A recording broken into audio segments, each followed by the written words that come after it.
Hurricane season is here, and while the forecast this year is calling for a near normal season, it only takes one storm to change a community. Dare County Emergency Management teamed up with the National Weather Service to bring 2 hurricane community forums to the Outer Banks. People came out to First Flight High School in Kill Devil Hills and Cape Hatteras Secondary School in Buxton to learn how to get ready for the next storm. Each and every year, you should be going over your plan of what you would do.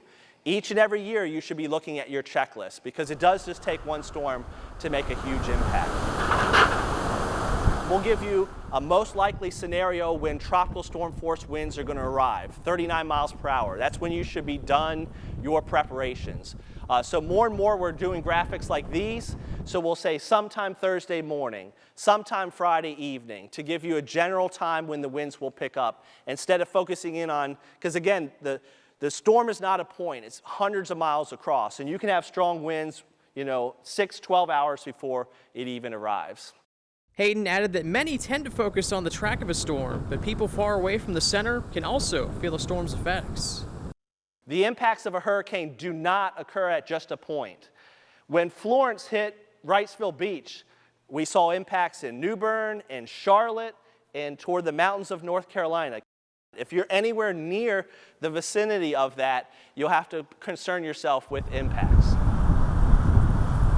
Wind does tend to take center stage, but there are other storm hazards, which are often more deadly.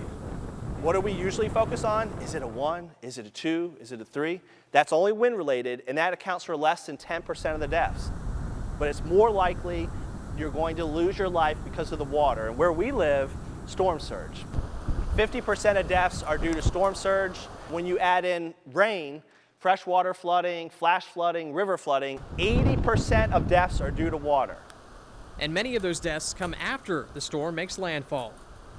But we still continue to lose a lot of lives due to water, freshwater flooding, folks driving through roads, coming back home when they've evacuated and they want to get back home and they cut through that water anyway. So it's the water that kills, not the wind. Hayden used a simple analogy to drive the point home. Irene was worse for most folks, and it was just a 1. Arthur was not as bad for most folks, and it was a 2. So if that kind of drives home that point, no 2 storms are alike, and don't just focus on the category. For more information on hurricane preparedness, go to darenc.com/be-ready or the video on demand section at currenttv.org.